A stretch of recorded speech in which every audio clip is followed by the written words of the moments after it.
70세가 넘으면 노후의 진짜 민낯이 드러납니다. 평생 일하며 모은 돈이 있어도 위기는 예고 없이 찾아옵니다.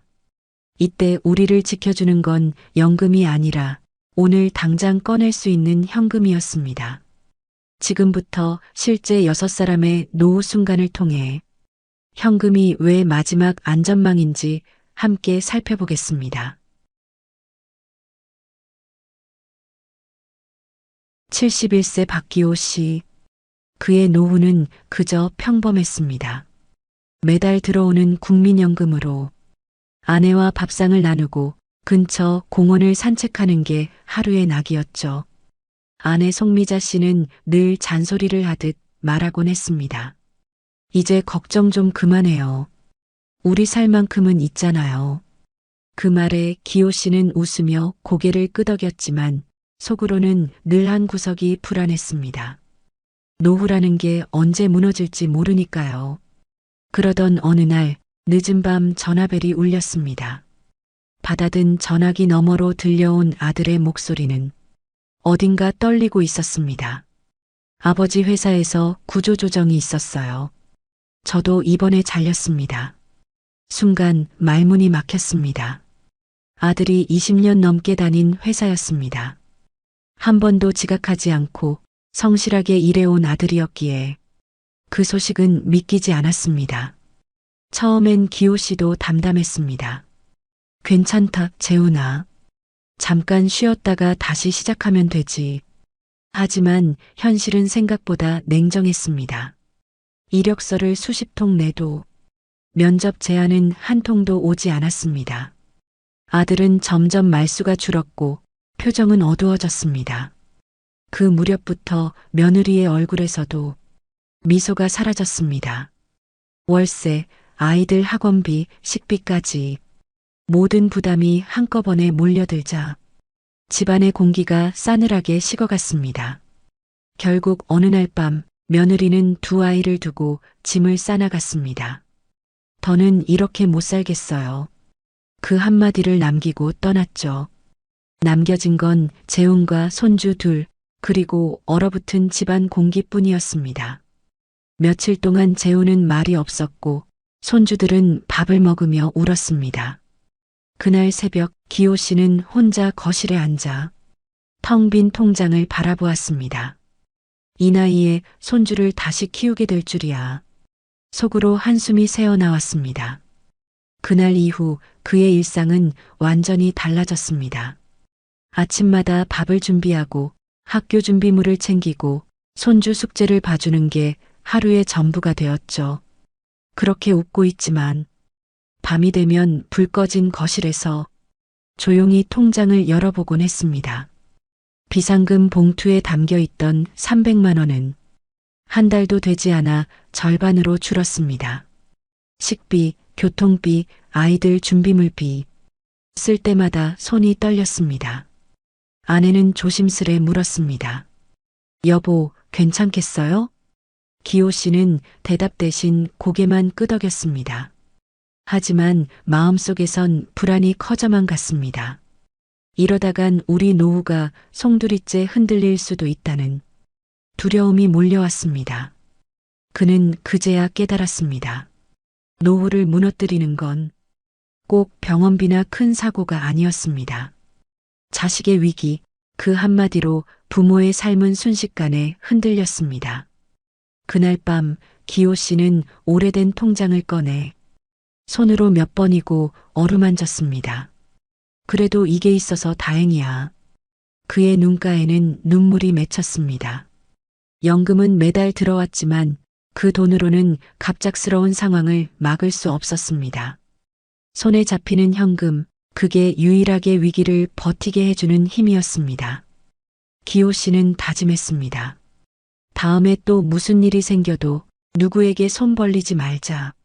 내 손에 현금이 있는 한 이 집은 버틸 수 있다. 73세 최병선 씨. 그는 평생 성실한 사람이었습니다. 공무원으로 정년까지 근무하고 퇴직 후에는 아내와 함께 작은 텃밭을 가꾸며 살았습니다. 경제적으로 넉넉하진 않아도 하루 세 끼를 먹고 따뜻한 잠자리를 유지하는 것만으로도 충분히 행복했습니다. 아침이면 늘 같은 루틴이 반복됐습니다. 신문을 펼치고 라디오를 틀어 세상 돌아가는 이야기를 들었습니다. 점심엔 동네 복지관에 들러 친구들과 장기를 두며 웃었죠. 그의 노후는 평범했지만 그 평범함이야말로 가장 감사한 날들이었습니다. 그런데 어느 날 아침 평화롭던 일상이 무너졌습니다. 식탁에 앉아있던 병선 씨의 손에서 숟가락이 떨어졌습니다. 입이 굳고 말이 꼬였습니다. 여보, 왜 이래요? 아내 윤미 씨는 다급히 소리쳤습니다. 하지만 병선 씨는 대답하지 못했습니다.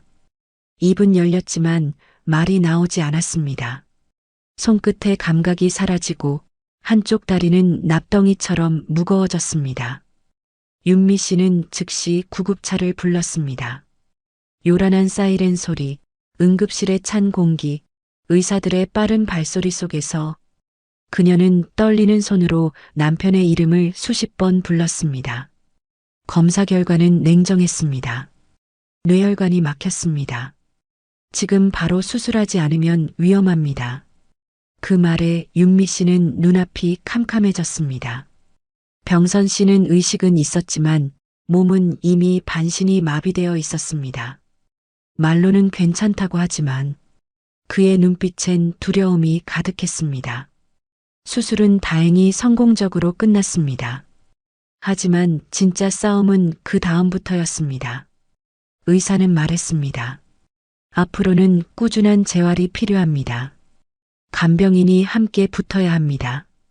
그때부터 윤미 씨의 하루는 완전히 달라졌습니다. 남편의 식사를 떠먹이고 약을 챙기고 밤에는 수시로 일어나 뒤척이는 남편을 부축했습니다. 제대로 잠든 날이 며칠이나 됐을까요? 몸은 점점 지쳐갔지만 가장 무거운 건 돈의 문제였습니다. 재활치료비, 약가, 간병비, 교통비. 하루가 다르게 통장 잔고가 줄었습니다. 연금은 매달 일정하게 들어왔지만 지출 속도를 따라갈 수 없었습니다. 윤미 씨는 매일 밤 계산기를 두드렸습니다. 이번 달 병원비가 또 이렇게 나왔네. 이러다 우리 얼마 못 버티겠어. 그때 떠오른 게 있었습니다. 몇 년 전 남편이 늘 하던 말. 혹시 모르니까 조금씩이라도 현금으로 남겨두자. 그때부터 모아온 비상금 봉투, 그 안에는 2천만 원이 들어 있었습니다. 윤미 씨는 그 돈을 꺼내들며 눈물이 핑 돌았습니다. 여보, 당신 말이 맞았어요.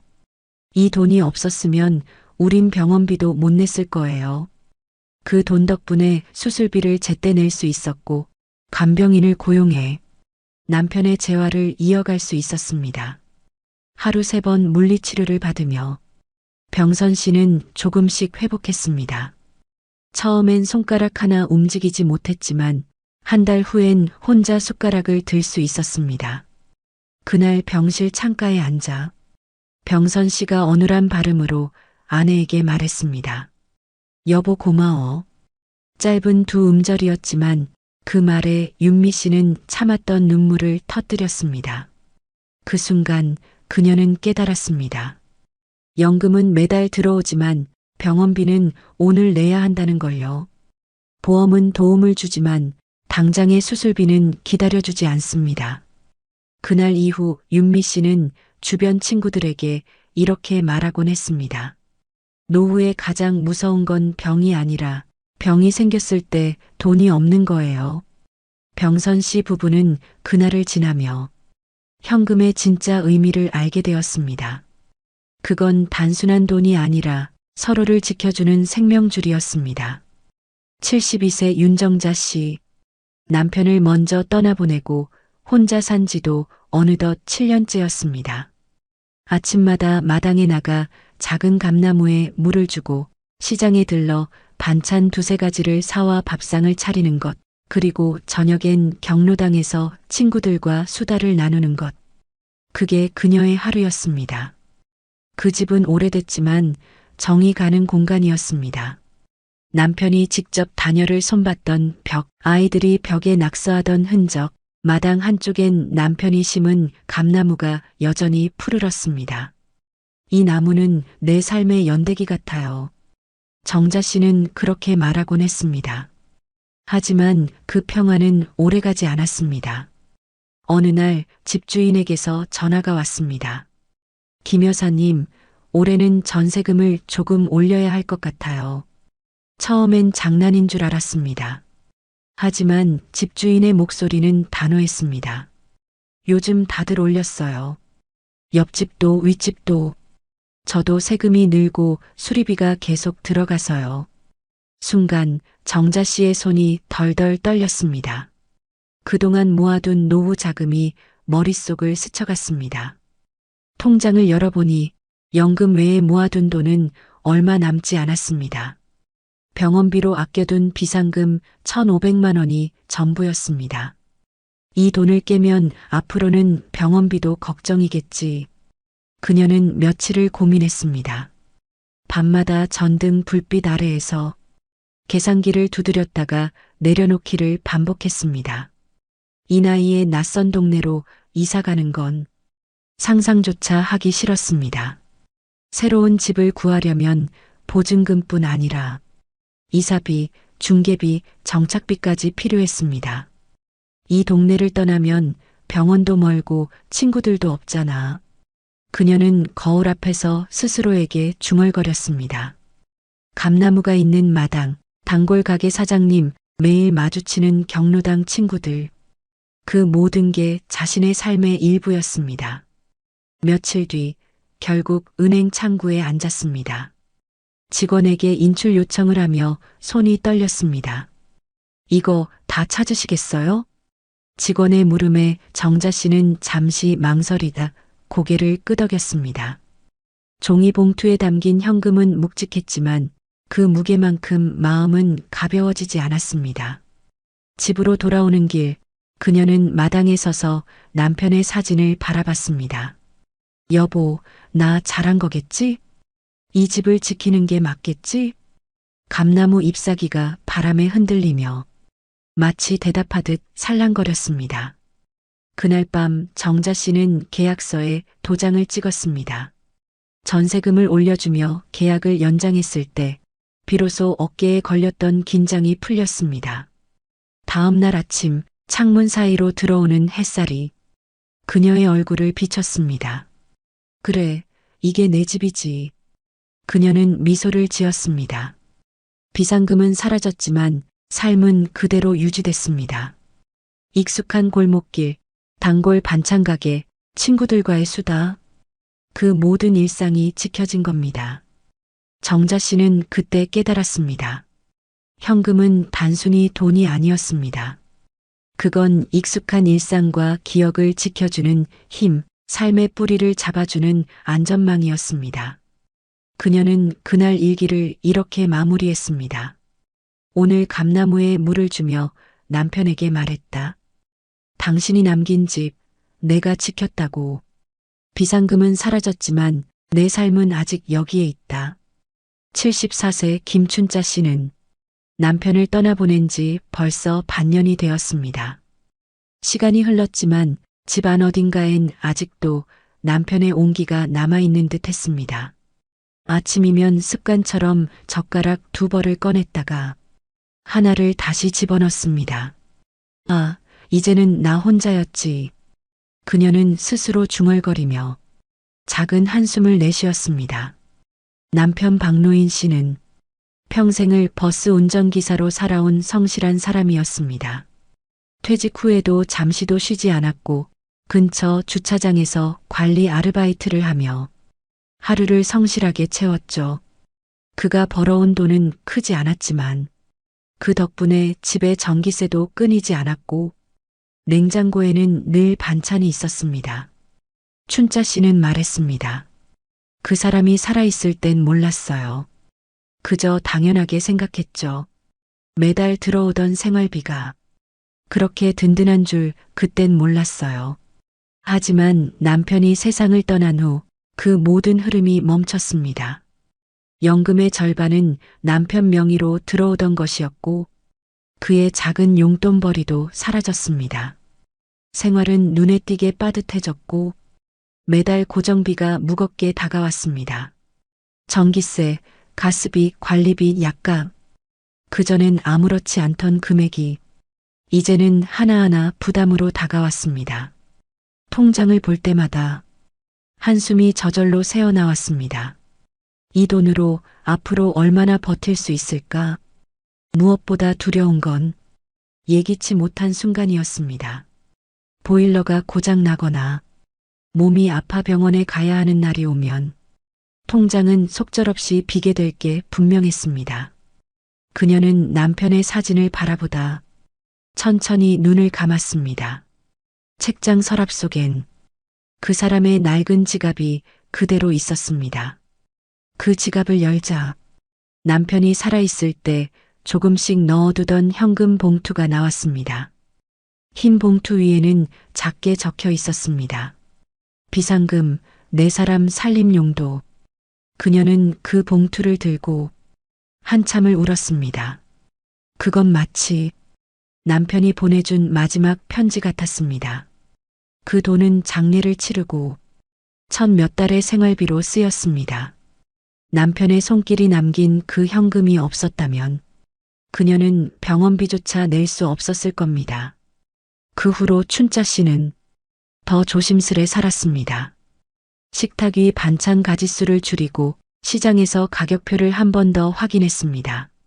하지만 혼자 산다는 건 경제적인 문제만큼이나 마음의 문제이기도 했습니다.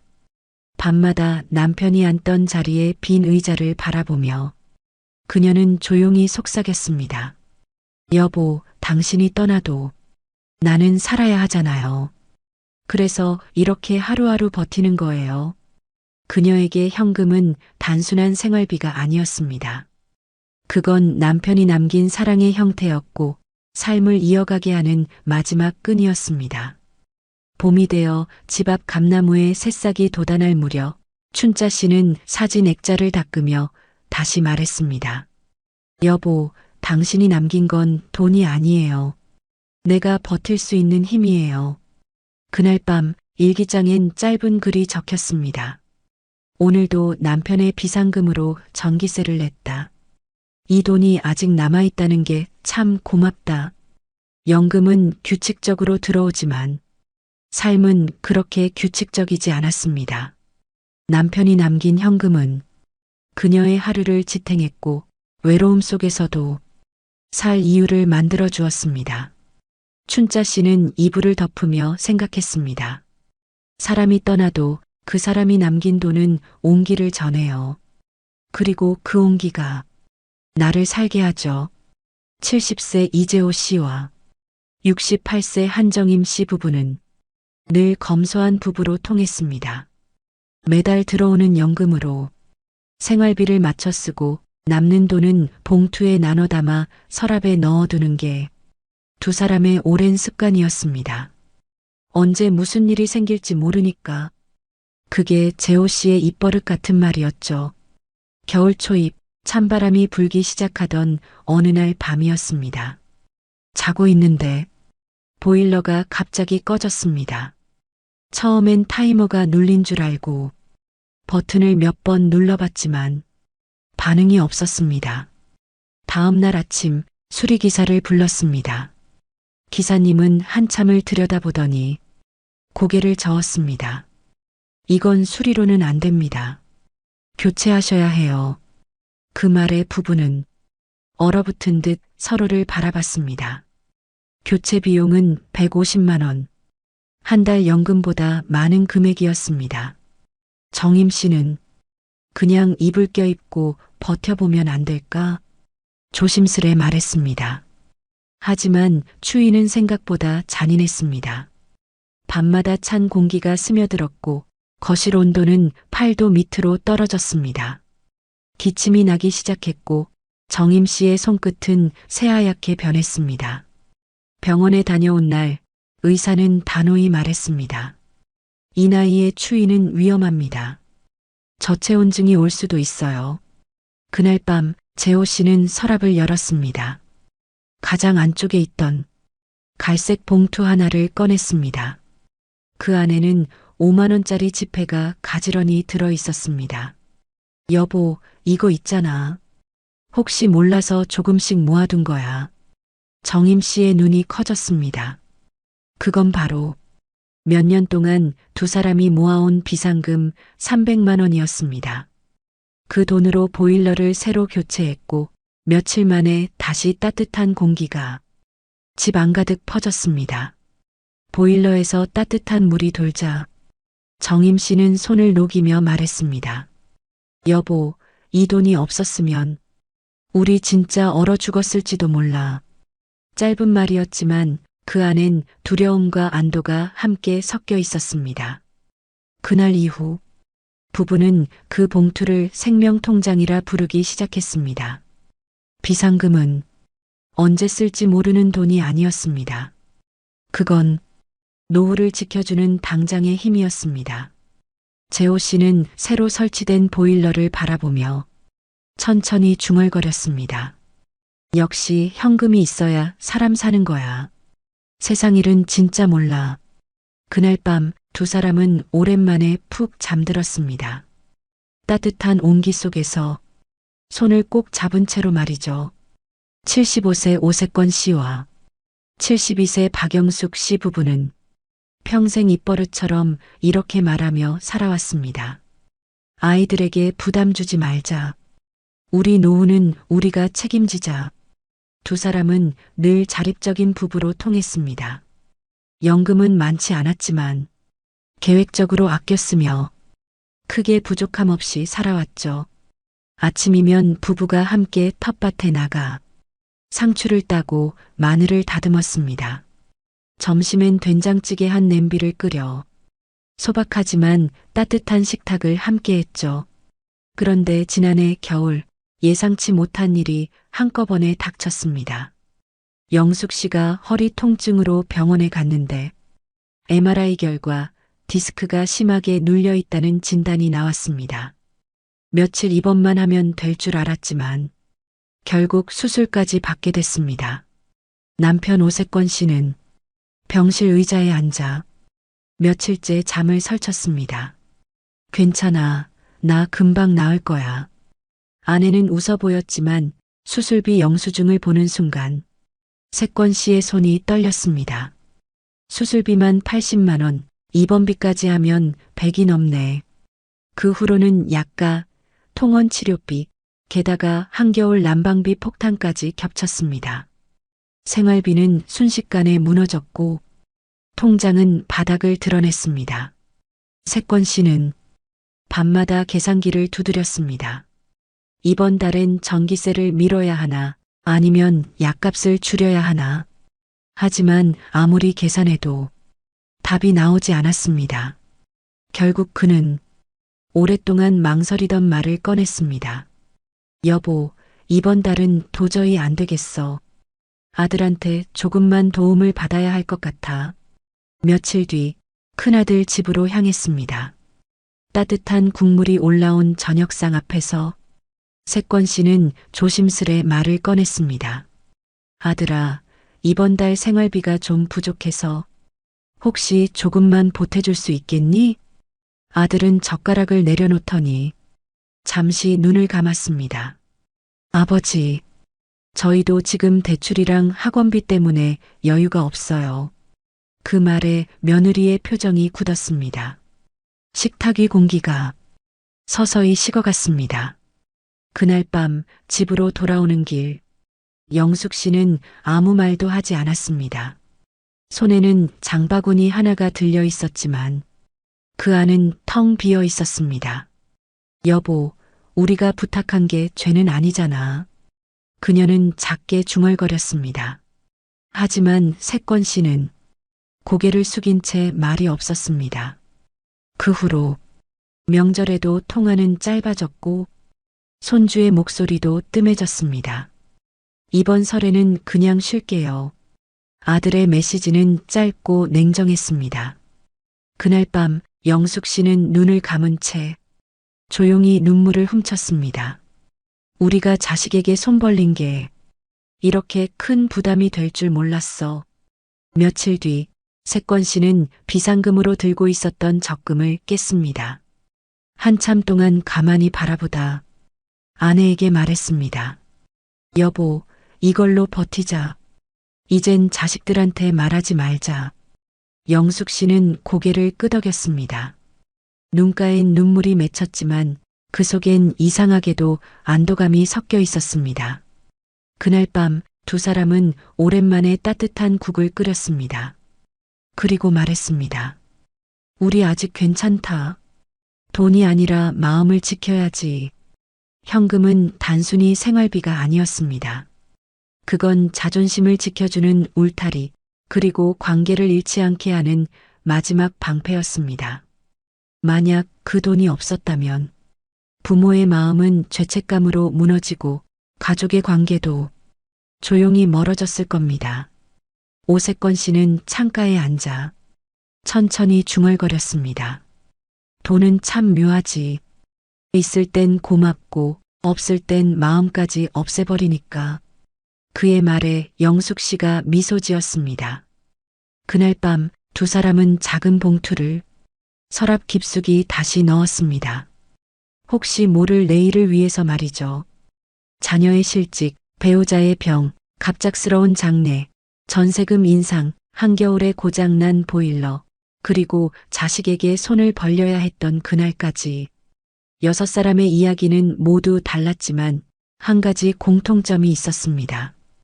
위기는 언제나 예고 없이 찾아왔다는 것. 그리고 그 순간을 버텨준 건 연금이 아니라 현금이었다는 사실이었습니다. 연금은 다음 달에 들어오지만 위기는 오늘 찾아옵니다. 보험금은 심사 후에 나오지만 병원비는 바로 오늘 내야 합니다. 그날을 지켜주는 건 제도도 정책도 자식의 도움도 아니었습니다.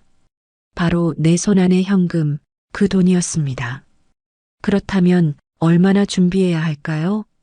자녀의 위기에 500만 원, 병원비와 간병비에 1,500만 원, 전세금 인상과 집 보수비에 1,000만 원, 장례와 생활 공백에 500만 원, 그리고 돌발 지출까지 더하면 최소 3천만 원에서 5천만 원의 현금이 필요했습니다. 그 돈이 있으면 가족의 위기를 막을 수 있었고 없으면 하루아침에 삶의 균형이 무너졌습니다. 현금은 단순한 돈이 아니었습니다.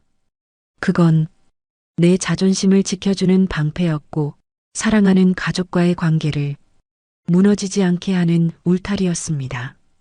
70세 이후 진짜 부자는 연금이 많은 사람이 아니라 위기 앞에서 당황하지 않는 사람이었습니다. 그들이 가진 건 명품도 땅도 아닌 당장 꺼낼 수 있는 돈이었습니다. 그 현금이 있었기에 삶은 이어졌고 가정은 지켜졌으며 마음은 무너지지 않았습니다. 여러분은 70세 이후 어떤 순간이 가장 두렵습니까? 자녀에게 손을 벌려야 하는 순간입니까? 병원 응급실 문 앞에 서 있는 순간입니까? 아니면 익숙한 집을 떠나야 하는 순간입니까? 그 답은 다르겠지만 한 가지는 분명합니다. 누구도 이런 순간을 피할 수 없고 준비된 현금만이 우리를 지켜줄 수 있다는 사실입니다. 오늘의 이야기가 마음에 닿았다면 구독, 좋아요, 댓글 부탁드립니다. 여러분의 작은 참여가 다음 이야기를 만드는 큰 힘이 됩니다. 감사합니다.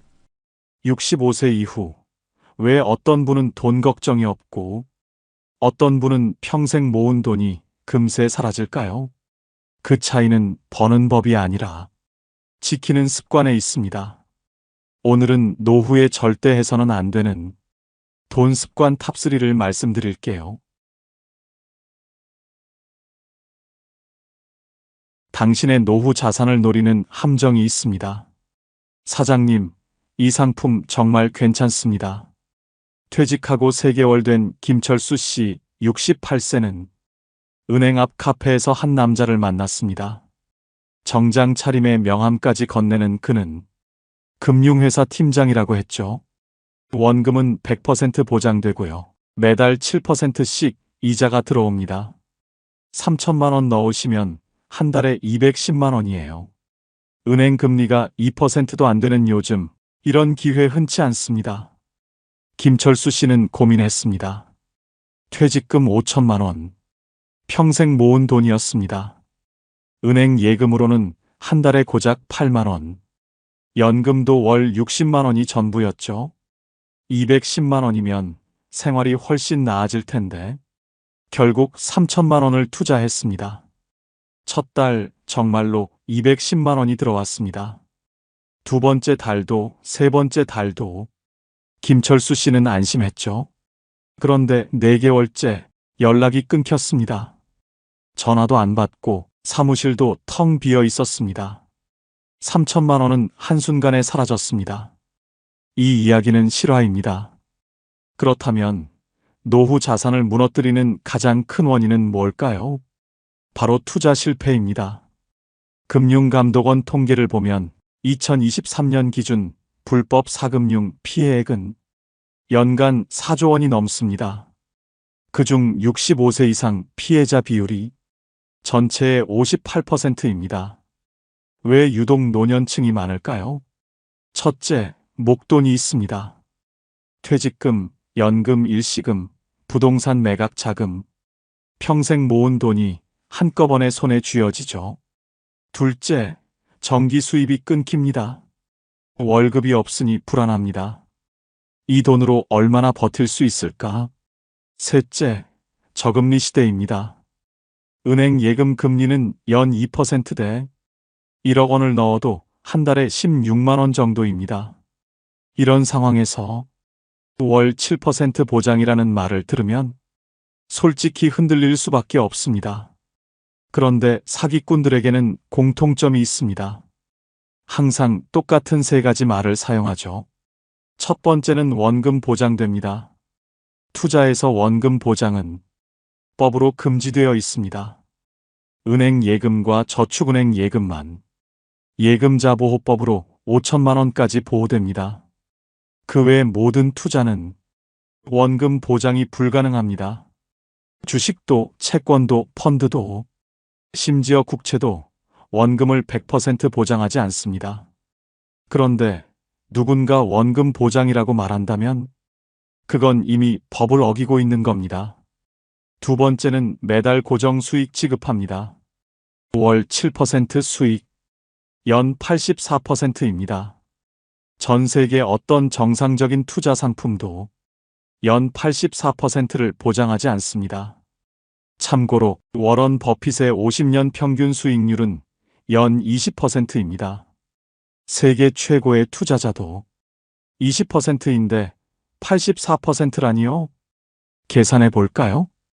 1,000만 원을 월 7%로 투자하면 1년 후 1,840만 원, 2년 후 2,680만 원, 3년 후 3,520만 원.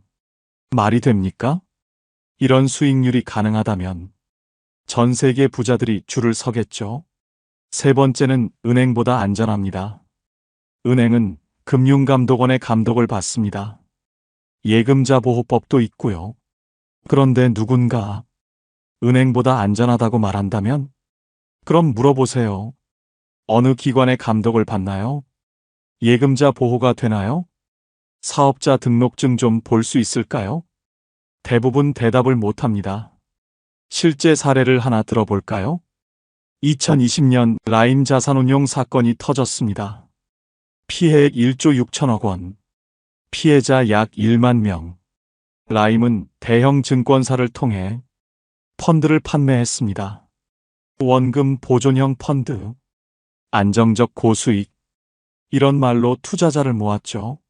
하지만 실제로는 허위 서류로 부실 기업에 투자했고 나중엔 환매도 중단됐습니다.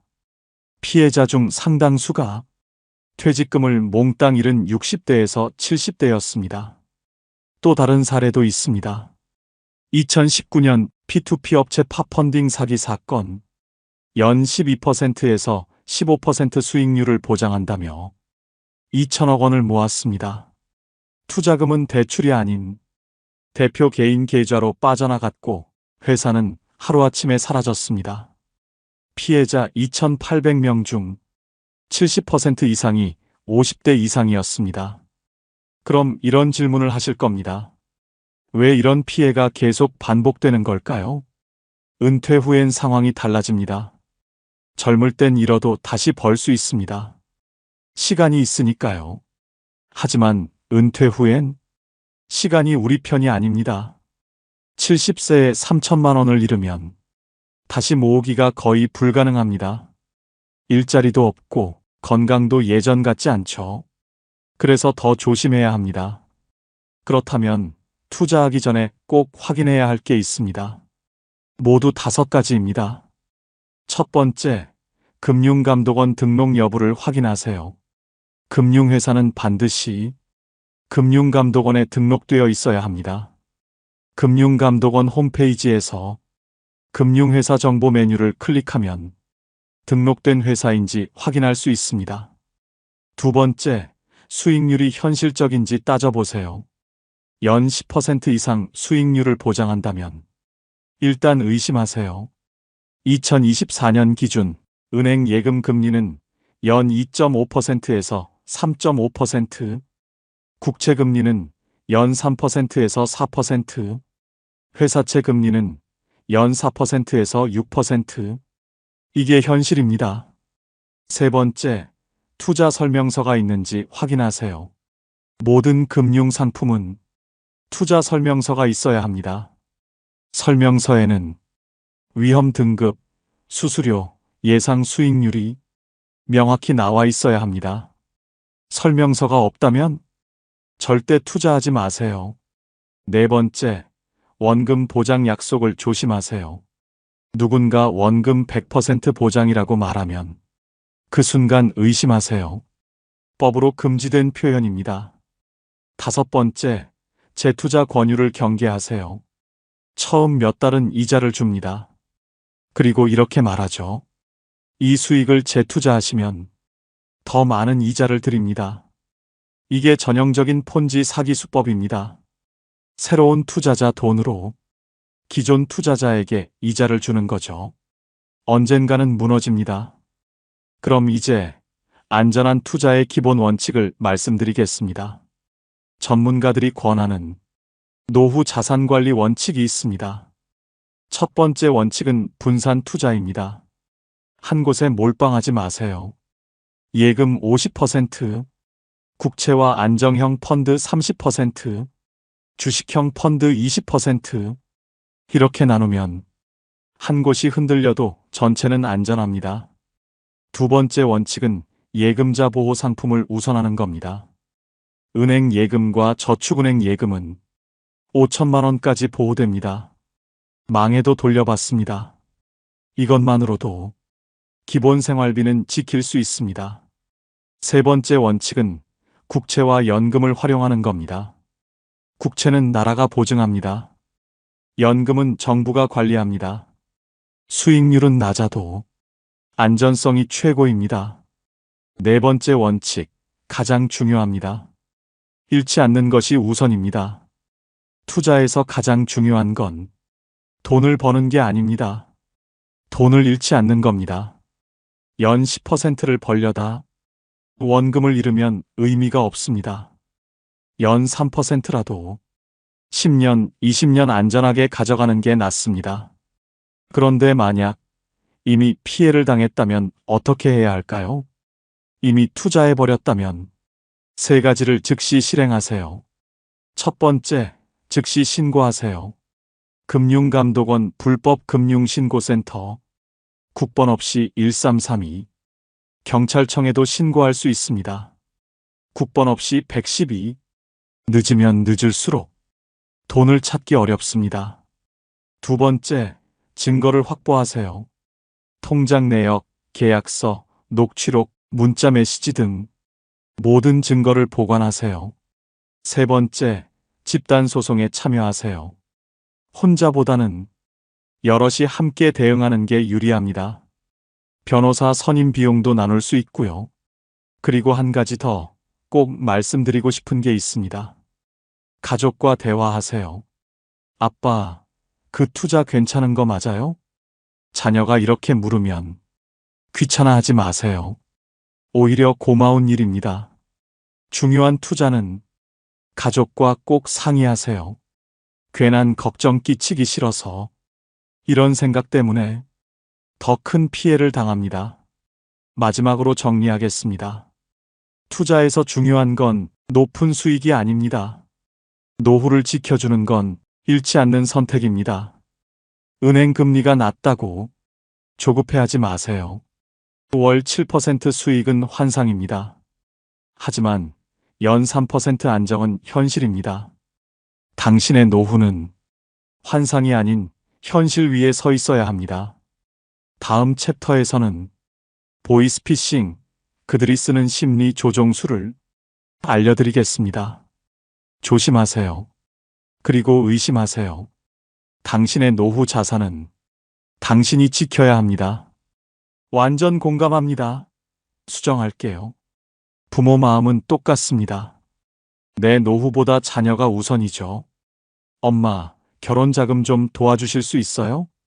아빠, 전세 구하는데 보증금이 부족해서요. 사업 한번 해보려고 하는데 미천이 없네요. 이런 말을 들으면 부모는 고민도 없이 답합니다. 그래, 얼마나 필요한데? 박순자 씨 67세, 두 아들을 키웠습니다. 큰아들이 결혼할 때 전세자금 1억 원을 지원했습니다. 3년 후 둘째 아들도 결혼. 이번엔 8천만 원을 보탰죠. 남편 퇴직금과 평생 모은 돈 합쳐서 3억 원이었는데 1억 8천만 원이 나갔습니다. 괜찮아. 우린 연금 있잖아. 그렇게 생각했습니다. 그런데 남편이 갑자기 쓰러졌습니다. 뇌졸중. 병원비가 한 달에 200만 원씩 나갔습니다. 국민연금 월 80만 원. 남편 기초연금 월 30만 원. 합쳐도 110만 원. 생활비는커녕 병원비도 부족했습니다. 결국 남은 돈 1억 2천만 원도 3년 만에 바닥났습니다. 지금 박순자 씨는 월세 40만 원짜리 원룸에 삽니다. 아들들은? 큰아들은 자기 집 대출 갚느라 바쁘고 둘째는 사업이 어려워졌다고 합니다. 괜찮아. 엄마는 괜찮아. 박순자 씨는 그렇게 말하지만 슈퍼에서 파트타임으로 일합니다. 시간당 9,860원. 하루 4시간씩 일하면 한 달에 80만 원 정도. 여기에 기초연금 30만 원 더해 한 달 수입이 110만 원입니다. 월세 내고 나면 70만 원. 병원비, 약값 빼면 한 달에 50만 원으로 살아갑니다. 이 이야기도 실화입니다. 통계를 한번 볼까요? 한국보건사회연구원이 2022년에 발표한 노인 빈곤 실태 조사를 보면 노후 빈곤에 빠진 주요 원인 중 하나가 바로 자녀에 대한 과도한 경제 지원입니다. 생각보다 훨씬 많은 분들이 자녀를 돕다가 노후 빈곤에 빠집니다. 통계청 자료를 보면 2023년 기준 65세 이상 노인 빈곤율은 38.1%입니다. 10명 중 4명이 가난합니다.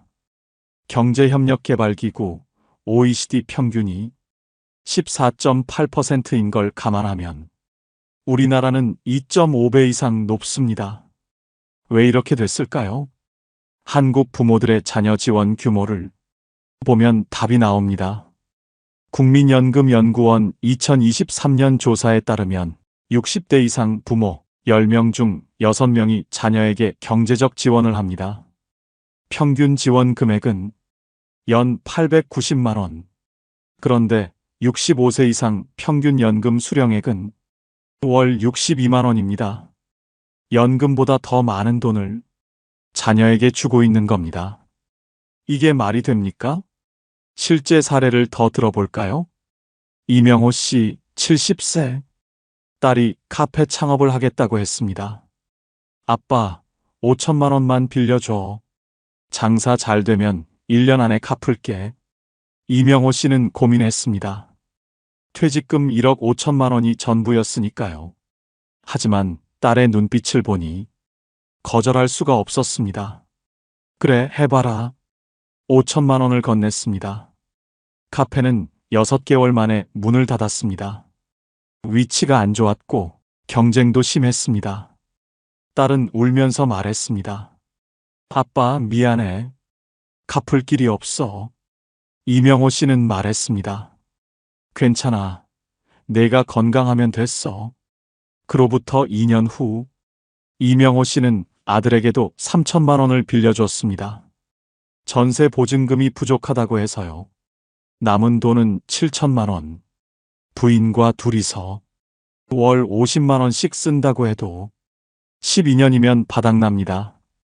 이명호 씨는 지금 77세, 평균 수명 83세까지 6년 남았습니다. 돈이 떨어지면 어떻게 할까요?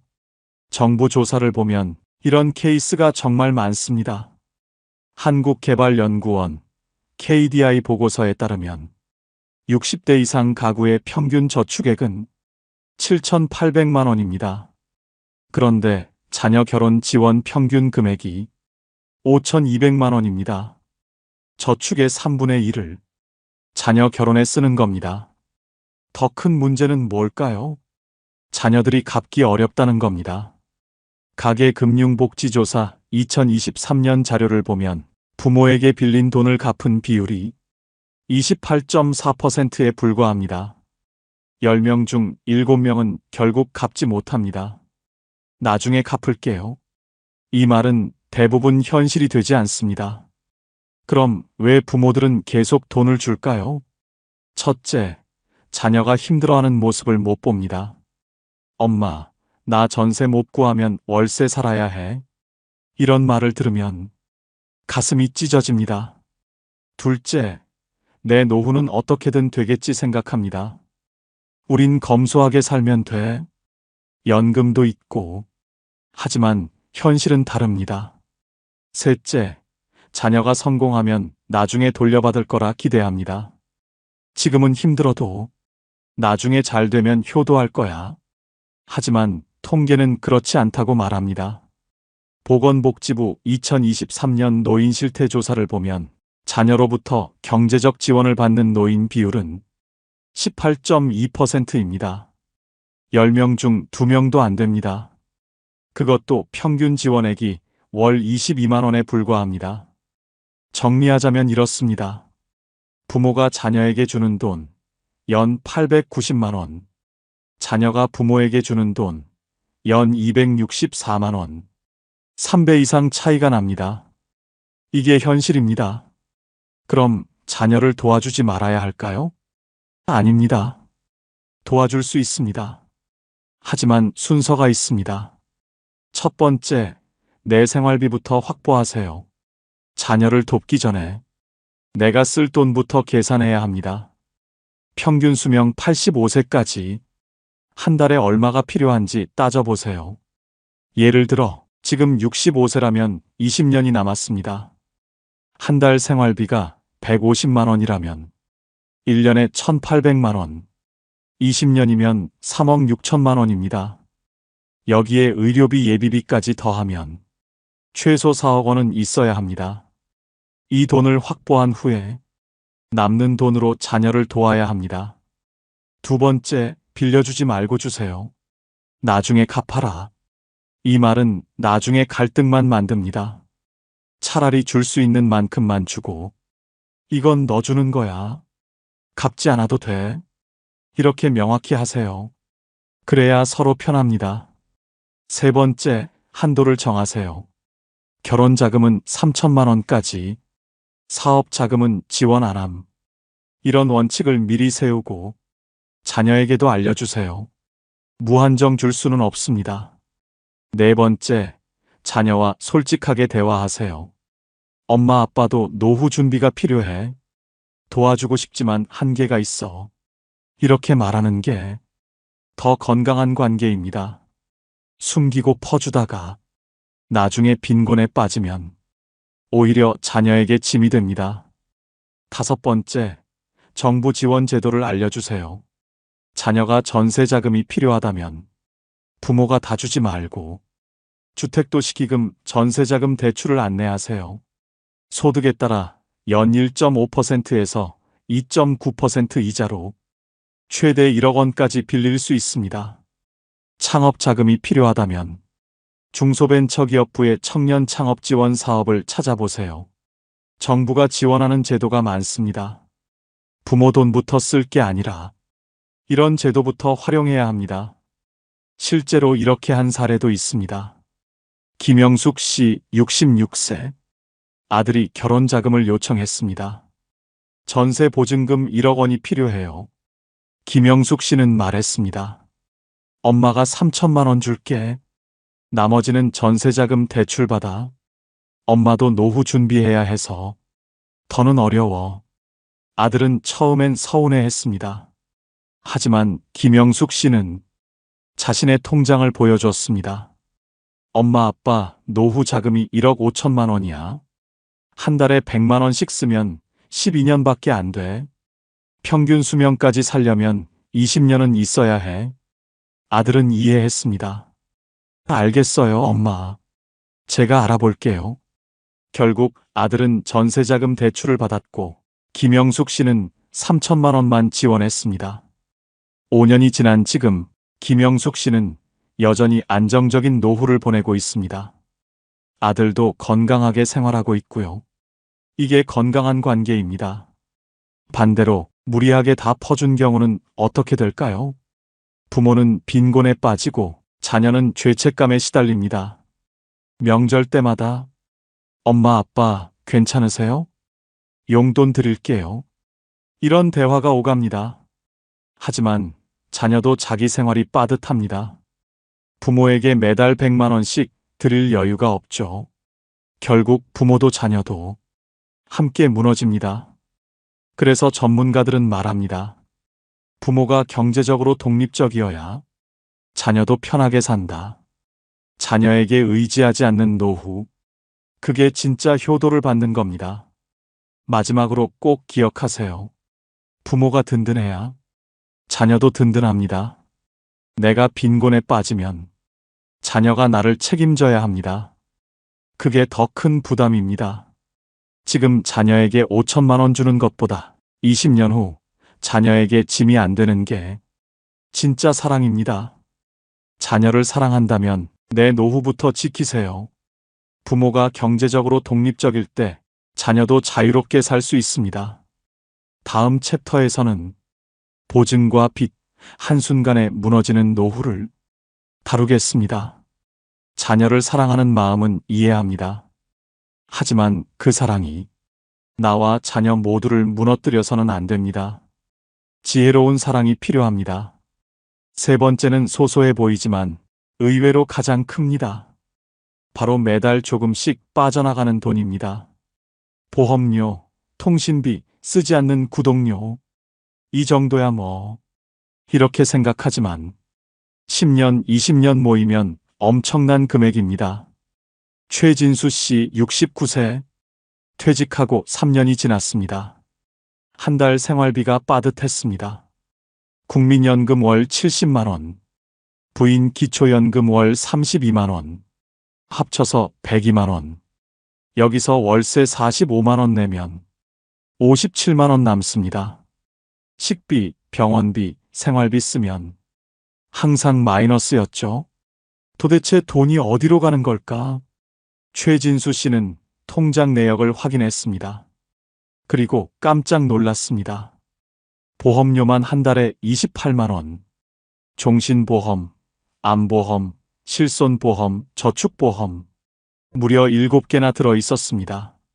30대부터 하나씩 가입했던 보험이 40년 동안 쌓인 겁니다. 통신비도 만만치 않았습니다. 휴대폰 요금제 월 7만 원, 인터넷 월 4만 원, 케이블 TV 월 3만 원, 합치면 14만 원입니다. 구독 서비스도 있었습니다. 넷플릭스 월 1만 7천 원, 유튜브 프리미엄 월 1만 4천 원, 헬스장 월 6만 원. 하지만 넷플릭스는 거의 안 받고 헬스장은 3개월째 가지 않았습니다. 카드 자동 결제로 빠져나가는 돈이 한 달에 9만 원. 모두 합치면 보험 28만 원, 통신비 14만 원, 구독료 9만 원, 한 달에 51만 원이었습니다. 월 수입 102만 원 중 거의 절반이 이런 고정 지출로 나갔습니다. 이게 말이 돼? 최진수 씨는 하나씩 정리하기 시작했습니다. 먼저 보험부터. 보험 설계사를 만났습니다. 7개나 필요 없습니다. 실손보험 하나만 남기고 나머지는 해지하세요. 종신보험은 만기가 가까워. 해지하면 손해였지만 저축보험 2개와 암보험 1개는 정리했습니다. 월 15만 원이 줄었습니다. 다음은 통신비. 휴대폰 요금제를 바꿨습니다. 데이터 무제한 요금제는 필요 없었습니다. 와이파이가 있는 집에서 주로 쓰니까요. 월 3만 원대 요금제로 변경. 한 달에 4만 원이 줄었습니다. 케이블 TV도 해지했습니다. 요즘은 유튜브로 충분했으니까요. 월 3만 원 절약. 마지막으로 구독료. 넷플릭스는 해지. 유튜브 프리미엄도 해지. 헬스장도 끊었습니다. 월 9만 원 절약. 모두 합치면 한 달에 31만 원이 줄었습니다. 1년이면 372만 원. 10년이면 3,720만 원입니다. 이렇게 큰 돈이었구나. 최진수 씨는 그제야 깨달았습니다. 이 이야기도 실화를 바탕으로 한 겁니다. 통계를 한번 볼까요? 통계청 2023년 가계동향 조사를 보면 65세 이상 고령 가구의 월 평균 지출은 185만 원입니다. 이 중에서 비필수 지출이 20% 이상을 차지합니다. 비필수 지출이란 당장 안 써도 생활하는데 문제없는 돈입니다. 보험료, 통신비, 구독료, 안 쓰는 멤버십, 자동이체 등 월 37만 원 정도입니다. 1년이면 444만 원, 10년이면 4,440만 원입니다. 작은 돈이 아닙니다. 한국소비자원 2022년 조사를 보면 60대 이상 가구의 평균 보험료는 월 23만 원입니다. 그런데 이 중에서 실제로 보장받는 보험은 평균 2.3개에 불과합니다. 나머지는 중복 보장이거나 필요 없는 보험입니다. 과학기술정보통신부 2023년 통신비 실태조사를 보면 60대 이상 평균 통신비는 월 12만 원입니다. 하지만 실제 사용하는 데이터는 월 평균 5GB, 무제한 요금제를 쓸 필요가 없는데도 비싼 요금제를 그대로 유지합니다. 한국콘텐츠진흥원 2023년 조사를 보면 60대 이상 중 구독 서비스를 이용하는 비율이 48.3%입니다. 그런데 이 중에서 한 달에 한 번도 안 쓰는 비율이 34.7%입니다. 쓰지도 않으면서 매달 자동결제로 빠져나가는 겁니다. 왜 이런 일이 생길까요? 첫째, 가입은 쉬운데 해지는 귀찮습니다. 보험 가입은 전화 한 통이면 되지만 해지하려면 서류도 써야 하고 설계사를 만나야 합니다. 다음에 해야지. 이러다가 몇 년이 지나갑니다. 둘째, 필요 없다는 걸 모릅니다. 30년 전에 가입한 보험이 지금도 필요한지 생각해 본 적이 없습니다. 그냥 계속 내는 거지. 이렇게 생각합니다. 셋째, 자동결제라서 체감이 없습니다. 현금으로 내면 아깝다는 생각이 드는데 카드 자동결제는 빠져나가는 걸 모릅니다. 통장에서 조용히 사라지죠. 넷째, 해지하면 손해볼까봐 불안합니다. 보험 지금 해지하면 손해 아니에요? 이런 말을 듣고 그냥 유지합니다. 하지만 계산해보면 계속 내는 게 더 손해일 때가 많습니다. 실제 사례를 하나 더 들어볼까요? 김순희 씨, 72세. 보험료가 한 달에 32만 원이었습니다. 20대 때부터 가입한 보험이 10개나 됐습니다. 금융감독원 보험 클리닉에 상담을 받았습니다. 상담사는 말했습니다. 이 중에서 3개만 남기고 나머지는 해지하세요. 중복 보장이 너무 많습니다. 실손보험 2개 있는데 한 번 청구하면 한 곳에서만 받습니다. 둘 다 낼 필요 없어요. 저축보험은 이자가 연 2%인데 은행 예금이 3%입니다. 해지하고 은행에 넣는 게 나아요. 김순희 씨는 7개를 해지했습니다. 월 23만 원이 줄었습니다. 그리고 통신비도 정리했습니다. 휴대폰은 알뜰폰으로 바꿨습니다. 통신사 직영은 월 7만 원인데 알뜰폰은 월 2만 원. 똑같은 통신망을 쓰는데 5만 원이 쌌습니다. 인터넷도 바꿨습니다. 기가 인터넷은 필요 없었습니다. 100메가면 충분했거든요. 월 4만 원에서 2만 원으로 줄었습니다. 모두 합치면 한 달에 30만 원이 줄었습니다. 1년이면 360만 원, 10년이면 3,600만 원입니다. 김순희 씨는 말했습니다. 이렇게 큰 돈을 그냥 버렸구나. 그럼 어떻게 해야 할까요?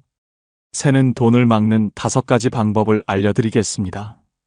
첫 번째, 보험 리모델링을 하세요. 금융감독원에서 무료로 보험 클리닉 서비스를 제공합니다.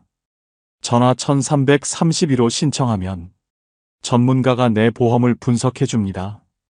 중복 보장, 불필요한 보험을 찾아서 정리할 수 있습니다. 보험은 많다고 좋은 게 아닙니다. 필요한 것만 남기세요. 실손보험 하나, 종신보험이나 연금보험 하나. 이 정도면 충분합니다. 두 번째, 통신비를 점검하세요. 휴대폰 요금제를 확인해 보세요. 데이터를 얼마나 쓰는지 체크하고 필요한 만큼만 쓰는 요금제로 바꾸세요. 만약 와이파이를 주로 쓴다면 알뜰폰도 고려해 보세요. 통신사 직영보다 30%에서 50% 저렴합니다. 인터넷도 마찬가지입니다. 기가 인터넷이 필요한지 생각해 보세요. 유튜브 보고 카톡하는 정도라면 100메가면 충분합니다. 케이블 TV도 확인하세요. 요즘은 유튜브나 티빙 같은 무료 서비스도 많습니다. 꼭 필요한지 따져보세요. 세 번째, 구독료를 정리하세요. 넷플릭스, 유튜브 프리미엄, 음악 스트리밍, 신문 구독, 잡지 구독. 한 달에 한 번이라도 쓰나요? 안 쓴다면 과감히 해지하세요. 구독은 가입할 때 편하지만 해지는 귀찮습니다. 하지만 10분만 투자하면 연간 수십만 원을 아낄 수 있습니다. 네 번째, 자동 결제를 확인하세요. 카드 자동 결제 내역을 확인해 보세요. 은행 앱이나 카드사 앱에 들어가면 자동 결제 목록이 나옵니다. 헬스장, 요가, 영어 학습 앱, 쓰지 않는 멤버십. 빠져나가는 돈이 생각보다 많습니다. 하나씩 확인하고 필요 없는 건 즉시 해지하세요. 다섯 번째, 1년에 한 번 점검하세요. 새는 돈은 한 번 막았다고 끝이 아닙니다. 시간이 지나면 또 생깁니다. 새로 가입한 구독, 새로 든 보험, 바뀐 통신요금제. 1년에 한 번 정기적으로 점검하세요. 달력에 표시해두고 그날이 오면 꼭 확인하세요. 실제로 이렇게 해서 성공한 사례도 있습니다. 이경숙 씨 68세. 매달 빠듯한 생활을 하다가 새는 돈을 점검했습니다. 보험 7개 중 4개 해지. 월 18만 원 절약. 휴대폰 알뜰폰 변경. 월 5만 원 절약. 케이블 TV 해지. 월 3만 원 절약. 구독 서비스 3개 해지. 월 4만 원 절약. 합치면 한 달에 30만 원. 1년에 360만 원입니다. 이경숙 씨는 이 돈을 모아서 5년 만에 1,800만 원을 만들었습니다. 커피 한 잔 아끼는 것보다 새는 돈 막는 게 훨씬 크다. 이경숙 씨의 말입니다. 마지막으로 정리하겠습니다. 작은 새는 돈이 모여 큰 노후 자금이 됩니다. 한 달에 15만 원씩만 줄여도 1년이면 180만 원, 10년이면 1,800만 원입니다. 이 돈이면 기초생활을 3년은 더 버틸 수 있습니다. 오늘 당장 시작하세요. 통장 내역을 확인하고 자동결제 목록을 점검하고 필요 없는 보험을 해지하세요. 10분이면 됩니다. 그 10분이 당신의 노후를 바꿉니다. 새는 돈을 막으면 노후 자금이 채워집니다. 여기까지 들으셨습니다. 고수익 투자의 유혹, 자녀에게 무리한 지원, 그리고 새는 돈 방치. 이 세 가지가 노후 자산을 무너뜨립니다. 투자에서 중요한 건 높은 수익이 아닙니다. 노후를 지켜주는 건 잃지 않는 선택입니다. 월 7% 수익보다 월 3% 안정이 낫습니다. 자녀를 사랑한다면 내 노후부터 지키세요. 부모가 경제적으로 독립적일 때 자녀도 자유롭게 살 수 있습니다. 커피 한 잔 아끼는 것보다 새는 돈 막는 게 훨씬 큽니다. 한 달에 15만 원씩만 줄여도 10년이면 1,800만 원입니다. 고수익보다 더 값진 건 내 돈을 안전하게 지키는 겁니다. 노후 자산은 빠르게 불리는 게 아니라 오래 지켜내는 데서 차이가 납니다. 투자의 성패는 수익률이 아니라 결국 내 돈을 끝까지 지켜냈느냐에 달려 있습니다. 오늘부터 시작하세요. 의심하고 점검하고 지키세요. 당신의 노후는 당신이 지켜야 합니다. 오늘 영상이 도움이 되셨다면 좋아요 버튼 한번 눌러주세요. 구독과 알림 설정도 해두시면 노후 자산을 지키는 더 많은 정보를 빠르게 받아보실 수 있습니다. 댓글로 여러분의 이야기도 들려주세요. 나도 이런 실수를 했었는데 이렇게 해서 돈을 아꼈어요. 여러분의 경험이 다른 분들에게 큰 도움이 됩니다.